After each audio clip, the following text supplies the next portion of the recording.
accueilli avec une joie immense maanaam mbégte boo xamante ni kenn xamul fi ñu ko mën a naatable dañu kontaan ba nga xamante ni démb si guddi gi sawaay daanaka groupe WhatsApp yi ay veillé la woon quoi ndax mbir mi metti woon na eggoon na foo xamante ni nii mënu woon comprendre demoon na ba neer yi tàng nit ñi di xuloo seen biir heure bu ñu woowee assemblée générale ay cooy nga fay gis ak xuloo ak i xeex mu doon naqar xam nga ñun mbir mi bi mu amee ñun dañ ci am ñaari naqar waaw parce que bon en fait naqar bi jiitu mooy que ni 11 bébés dañu dee suñu hôpital 11 bébés bu ñu deewee suñu hôpital mu doon naqar ñu wëlbatiku jàpp suñu ñetti nit ñu boole ñaar yooyu d'ailleurs di profité ci occasion bi di jaale bu baax njabootu 11 bébés yooyu ñoom ñooñu ñu bari xamuñu ko mais taxawaayu gor taxawaayu jullit lañ ci def ndax bi ñu demee ba affaire bi metti dëgg mën naa wax ni sax ñoom ñoo génne xale yi peut-être que yéenay am information boobu dañoo bind lettre de clémence lettre lañ bind lettre de clémence suñ koy wax ci wolof mooy lettre boo xam ni da ngay ñaan njéggal ni ñoom la seeni doom gaañu wante baal nañ leen ñi ko def ñu baax lañu parce que ñoom ñi nga xamante ni ngeen jàpp ñoom duñ ci dara parce que ñoom dañ doon toppatoo bi ñu fa nekkee bind bu set yóbbu ko ci procureur kon nag ñoom tey itam ñu ngi leen di rendre hommage tamit kilifa yi nekk ci Tivaouane kilifa yi nag la sëñ Abdou daa wax naan du gàggantikoo ci mbedd li ñuy dox kenn du ko yëg la ñuy wax kenn du ko yëg mais mën naa la wax ni la jàpp nañ ci te suñ ci jàppale woon mbir mi du sotti bu baax a baax voilà. fi mu toll nii da liberté bénéficiaire maanaam liberté provisoire lañ am total wala sous contrôle judiciaire. bon liberté provisoire lañu am ñaar ñi. des na kenn koo xamante ni ba léegi dañ ko téye mais tamit foofu ñu comprendre que ñaari jigéen ñi ñoo ko fa jiitu woon quand même parce que ñaari jigéen ñi jàpp nañ leen mu def lu mat ay 15 jours ñuy soog a jàpp ñi si des. comprendre nga. voilà donc certainement mën naa am dañuy dem ci procès quoi. mooy maintenancier bi. xam nga ñoom ñaar seen charge bokkul soo leen xoolee ñële ay blouse blanche lañu responsabilité du sax responsabilité médicale parce que responsabilité médicale mooy nga par exemple supposons nga piqûre nit loo ko war a woon piqûre wala muy ñëw di faju si faale woo ko wala peut-être nga defar ko benn traitement boo xam ne daal daf ko indil problème mais ñoom dañu wax ni ñoom alors bi xale yi di gaañ nekk ñu fa woon daal xam nga waaw bu ñu fa nekkoon xale yi duñ gaañu Fodé dañ ko jox ay charges yoo xamante ni dafa jëm ci problème mu technique waaw si problème responsabilité technique voilà peut-être ci ay installation wala leneen quoi waaw xam nga kon ñoom ñaar bokkuñu ay bagages mais ñoom ñëpp lañ jàppandoo quand même waaw. mais xeex bi benn doon fi mu toll nii lan mooy nekk taxawaay bi par rapport ak Fodé. bon xeex bi il faut que nit ñi comprendre que xeex bi union régionale bu Thiès moo ko en fait ñun ñoo ko commencé quand même parce que ñun grève nañu 20 jours yoo xamante ni dañoo tëjoon hôpital bi tëj carrément urgence rek moo doon dox kii daal ñuy wax dëgg yàlla xalif général yebal fi doomam ak préfet ak Seynabou Gaye Touré ñu ni wax dëgg yàlla population bi dañu sonn il faut que ngeen wàññi ñu daal di ni ok ci la ñu wàññee nag ak waa Thiès di def 48 heures par semaine mais grève bi su jàllee tey gannaaw ba ma waxee ñooñu nga xam ni ñoo wax autorité yi waa Thiès jàpp ci mooy Mbour mooy Tivaouane mooy Popenguine mooy Xombol mooy Pout ñoom ñëpp dañ doon grève santé dafa compliqué hôpital Sénégal yi ñoo yore seen bopp ñun mën naa ne le jour bu ñu grève dañoo perte 3 millions ndax gouvernement bi fayaluñu ñi fiy liggéey ñun ñoo leen di fay gouvernement bi fayul fournisseurs yi nga xam ne ñoo ñuy jox li ñuy liggéeyee gouvernement bi mën naa la wax ni bu doon 100 ñoom bu doon 90 yi ñun ñoo koy defal suñu bopp ñoom 100 ñoom kii la ñuy jox 10 francs loolu mooy réalité bi. budget boo fi dem gouvernement bi li mu lay jox matul 10% ci yow ci li ngay liggéey léegi kon xam nga kon hôpitaux ñoo yor seen bopp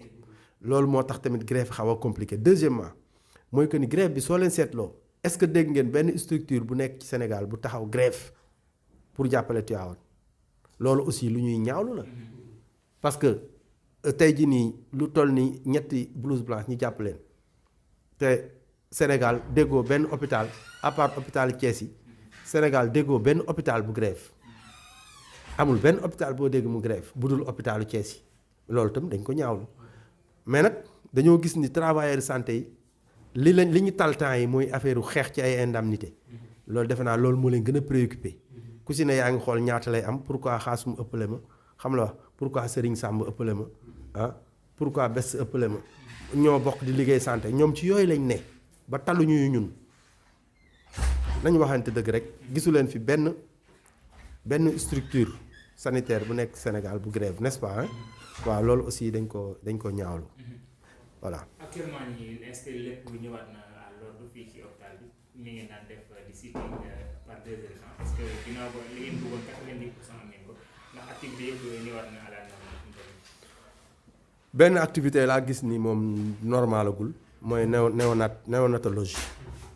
néonatologie mooy foofu amoon affaire ba mais pédiatrie moom mi ngi dox ndax néonatologie ci biir pédiatrie la ne néonatologie mooy xale yi nga xam ni matuñu wala dañuy juddu indaale ay gàllankoor loolu moom doxagul bien que nag am nañ matériel mais doxagul am nañ matériel boo xam ni matériel bu bees la sax mais installé guñ ko maintenant hôpital Abdou Aziz Dabakh de Tivaouane du hôpital bu ndaw ndax hôpital boo xamante ni par exemple dafa am toutes les spécialisations am na fi yu ci ëpp ñu def ko ci endroit boo xamante ni dañ ko considéré woon comme centre de santé boobu tey moom moo nekk hôpital dañuy toj wala ñuy taqale ay fil pour yokk moo tax bi ñu fi jógee di manifester pour ñu def ko niveau 2 ba sëriñ bi yëg ko sëriñ bi jël combat bi sëriñ bi nag combat bi nga xamante ni jël na ko moo indi tey gouvernement bi daal ñuy dig ni incha allah dafiy def hôpital niveau 3 d'ailleurs commencé nañ ko parce que boo fa rombee di nga gis ni daanaka clôture bi def nañ ko hôpital niveau 3 boobu nag moom mooy hôpital bi nga xam ne mooy régler problème bi parce que gis nga hôpitaux yu moderne yooyu genre lakk-lakk yi mënu fi am parce que si ni ñu koy tabaxee day am ñaar day am détecteur de fumée day am détecteur de chaleur mais aussi day am amener eau boo xamante ni bu tàkkee foofu mu tàkkee automatiquement am na ndox buy ñëw fay ko tu as vu donc hôpitaux yu moderne la te Tivaouane loolu la mérité mais fii ñu nekk nii mënuñu ko réhabiliter ba mu nekk hôpital bu dox parce que fi ñu ko def moo conforme pour nekk ab hôpital xam nga mi ngi mel ni rek ñu ni par exemple dañuy jël 10 tonnes ceeb bëgg koo def ci benn magasin boo xam ne 1 mètre carré la xam nga loolu du fa xaj waaw spécialisation yi nekk si hôpital bi ñoo fi xajul te amuñu espace à gauche à droite au milieu yëpp ay kër la amul fenn fu ñu mën a yokkee hôpital bi waaw loolu problème la. ki si jiitu si ñi si jàpp mooy le khalife général moom ba mu si jàpp kenn jàppagu si la mu waxoon ni mbir mi ndogal la nañ ci def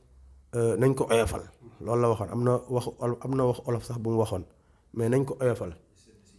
ñu sedd si yàlla waxam boobu nag mosu ko teggi mooy li ma leen di wax ni leen kilifa du gàgganti ko si mbedd maanaam kilifa yi gis nga li ñuy dox ak li ñuy wax ñun toog nañu réunion plusieurs fois ñu ni dañoo war a dem ci sëriñ bi fekk man su ma woowee ki nga xamante ni sëriñ bi moom lañ booleel munu ma léegi nii laay wax ak diw léegi nii la ma sama papa yónni nii muy sëñ Moustapha xam nga loolu donc mbir la kooku moo ci jiitu autorité administrative yi fi nekk yépp jàpp nañ ci surtout le préfet mën nañ ci bañ a sori ndax autorité administrative la mais jàppale nañu moom le préfet jàppale nañu Seynabou Gaye Touré tamit moom taxaw na ci parce que xam nga nag moom mooy PCA hôpital bi moom tamit taxaw na ci ay relation personnelle am mën naa am nag monsieur le maire Diop Sy taxaw nañu ndax mbir mi amee yëkkati na xaalis bu bëri ni ñu jënd leen ci téléphone jënd leen ci crédit jënd leen ci boisson déplacé wu na tamit ñëw ba police fekk ñu fa ñi ci des yëguma lu ñu def mais du ñàkk am na lu ñu def mun naa am agir nañu tamit ci seeni relation sans pour autant ñun ñu yëg ko mais daal mu mën a wax ni Tivaouane ñëpp kon jàpp nañ ci ñi nga xamante ni alors mooy autorités yi nga xamante ni am nañ fa ay ndomba tànk muy le maire le préfet président conseil d'administration le président conseil départemental xam la wax ak les autorités religieuses. Fodé bi nga xamante ni moom itam nekk le maintenancier toujours ñu retenir ko au niveau de la MAC de Thiès. lan mooy doon avenir am xam nga nan la ñu mën a yaakaar par rapport ak moom parce que toujours ñu ngi en détention. waaw xam nga Fodé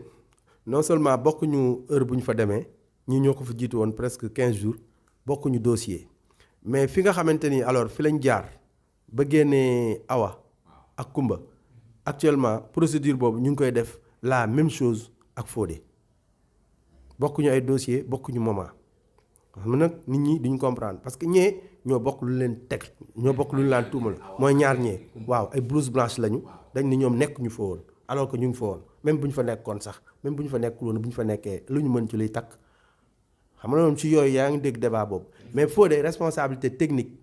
peut-être ci yooyu lañ koy téye quoi tu as vu donc peut-être que enquête am ak yooyu yemul te ñee jiitoon nañ ko fa 15 jours quand même mais Fodé pour venir sur le comportement syndical que nous devons adopter par rapport à lui mooy que ce qui est sûr et certain il y aura des actions pour le faire libérer il y aura des actions de solidarité alors pour moom mu comprendre que on est avec lui on ne va pas le lâcher comme ça parce que libérer nañ ñi rek alors ñu mayee sabar pare ci déedéet du demee noonu quand même